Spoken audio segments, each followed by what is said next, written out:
سورہ بنی اسرائیل میں جب آگے چلتے ہیں تو ایک بڑی ہی ایڈوانس سائنس اور ٹیکنالوجی کے حوالے سے بڑی شاندار آیت آتی ہے اور بڑی فصیح بلیغ آیت ہے. پتہ نہیں کیوں آج تک اس کے اوپر جو ہے ہمارے مفسرین نے توجہ کیوں نہیں کی.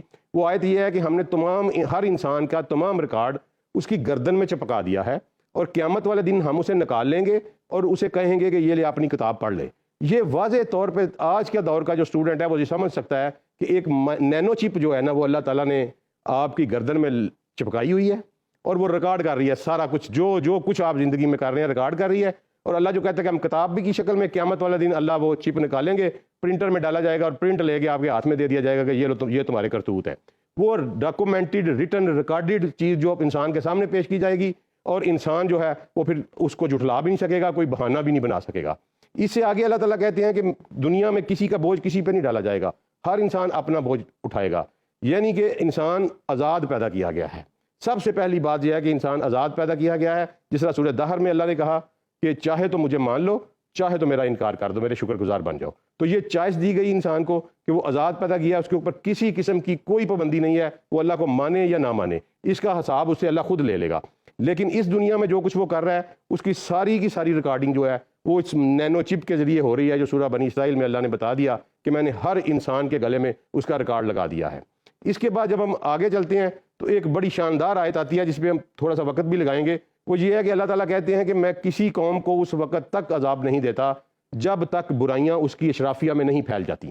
یہ بڑی شاندار آیت ہے. سوشیالوجی میں جو سوشل سائنسز کے جو سائنٹسٹ ہیں وہ اس بات کو تسلیم کر چکے ہیں کہ قرآن نے یہ جو قانون بنایا ہے کہ معاشرے جو تباہ ہوتے ہیں وہ عملیات کا ایک فلو ہوتا ہے جو اوپر سے نیچے کی طرف آتا ہے. کبھی بھی کوئی معاشرہ جو ہے وہ برائی کی نہیں پکڑتا, نیچے سے اوپر کی طرف برائی نہیں جاتی. برائی ہمیشہ جو ہے وہ اوپر سے نیچے آتی ہے. اشرافیہ کیا ہوتی ہے؟ وہ لوگ جو خوشحال ہوتے ہیں, جن پہ اللہ تعالیٰ نے نہ صرف دولت کا وسائل کا کرم کیا ہوتا ہے بلکہ اللہ تعالیٰ نے انہیں ذہنی صلاحیتوں سے اعلیٰ ذہنی صلاحیتوں سے بھی نوازا ہوتا ہے. وہ پھر جب کسی گمراہی میں پھیل جاتے ہیں, پڑ جاتے ہیں, تو وہ گمراہی پھر آہستہ جو ہے وہ نیچے چلتی آتی ہے. آج اگر آپ اپنی سوسائٹی پہ غور کریں تو آپ کو پتہ چلے گا کہ جو کچھ ہو رہا ہے یہ سارا اشرافیہ سے آ رہا ہے. آپ کے نائٹ کلب, آپ کے ڈانسنگ کلب, یہ جو ننگے تھرکتے بدن, یہ سارے کے سارے کس نے بنائے ہیں؟ یہ اشرافیہ نے بنائے ہیں, اشرافیہ کے لیے بنائے ہیں. یہ لیسبینزم, یہ آپ کا ہومو سیکشولیٹی, یہ سارے کے سارے جو ہے یہ نعرے ہیں ہماری اشرافیہ کے.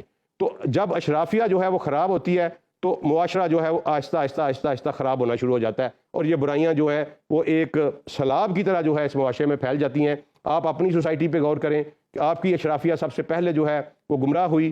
مسلمانوں کا زوال جو ہے وہ اشرافیہ سے شروع ہوا اور ہم یہاں تک پہنچے کہ ہم غلام بنا لیے گئے.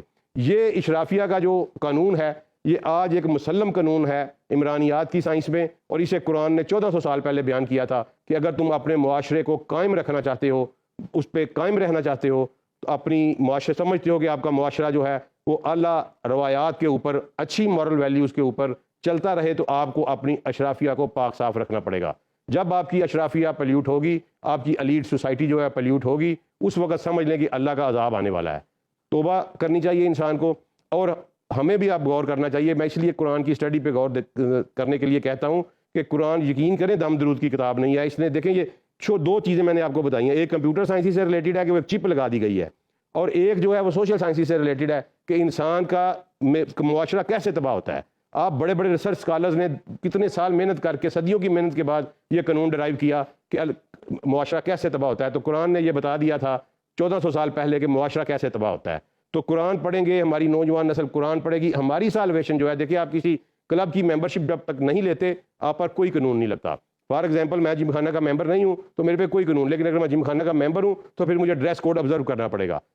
آپ کلمہ نہ پڑھیں, آپ اللہ کو نہ مانیں, تو آپ پہ کوئی قانون نہیں لگتا. اللہ کہتا ہے کوئی بات نہیں, جب تم میرے پاس واپس آؤ گے میں تمہیں دیکھ لوں گا. جب تک آپ قرآن سے چپکے رہیں گے اور چپکے رہے آپ, اللہ آپ کو ترقی دیتا رہا. آپ کے ساتھ ہوا کیا جو اقبال نے بڑے مختصر سے الفاظ میں بیان کر دیا کہ فکر عرب کو دے کے فرنگی تخیلات, اسلام کو حجاز و یمن سے نکال دو, اور یہ فاقہ کش جو موت سے ڈرتا نہیں ذرا, روح محمد اس کے بدن سے نکال دو. بہت شکریہ.